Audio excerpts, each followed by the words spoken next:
Selamun aleyküm. Fatma Ana'nın kanalına hoş geldiniz. Ben bamya ekeceğim. Bamyalarımı bir gece suda bıraktım. Süzdüm. Patlattım. Pıtır pıtır pıtladı. Onu ekmeği göstereceğim size. Nasıl ekilir?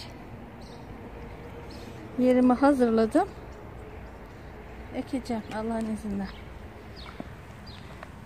Bismillahirrahmanirrahim.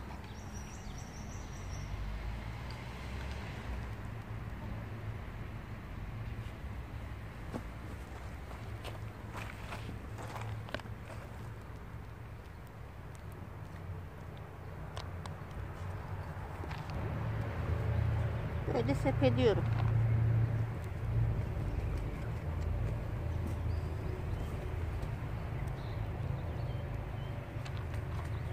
Niye kirlendirdim bunu? Toprakta çok kalmadan bitsin diye.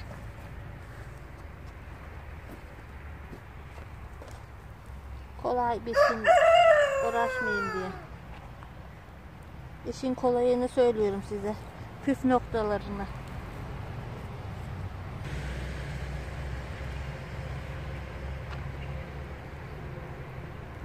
Sık olursa sökerim, başka bir yere dikerim.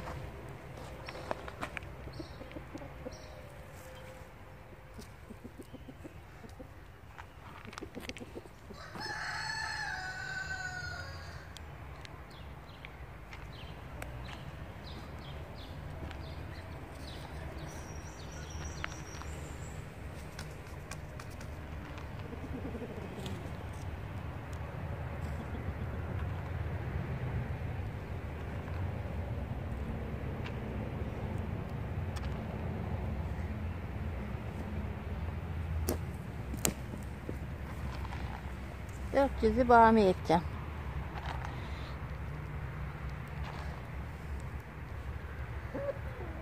Tohumlarımı kendimden aldım. Bu bamyanın püf noktası çok örtmemek. Çok örterseniz bitmez. Çünkü çabuk, küçük tohum bunlar. Şöyle hemen ince topraklarla içindeki kezekleri alın. Şöyle.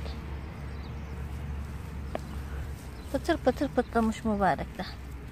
Siz de öyle yapın. Her şeyin kolayını söylüyorum size.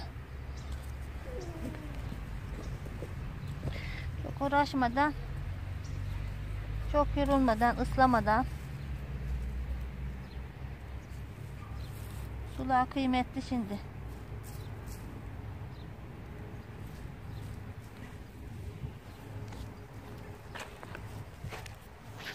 Kalın kezeklerin üstünden alıyorum. Çabuk bitsin diye.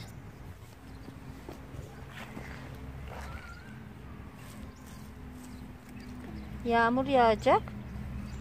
Yağmur öncesi ekilen şeyler hemen yağmurda biter.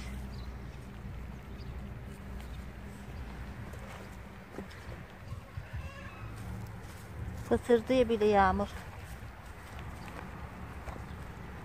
Bahçem bugün gırgır oldu. Biberlerimi falan diktim. Allah'ıma şükürler olsun. Patlıcanlarımı diktim, biberlerimi diktim. Domateslerimi diktim.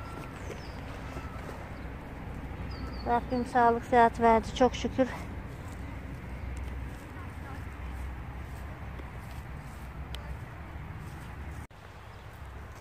Beni izlemeye devam edin. Abone olmayı unutmayın. Allah'ıma emanet ettim sizi. Hoşça kalın. Allah'a ısmarladık.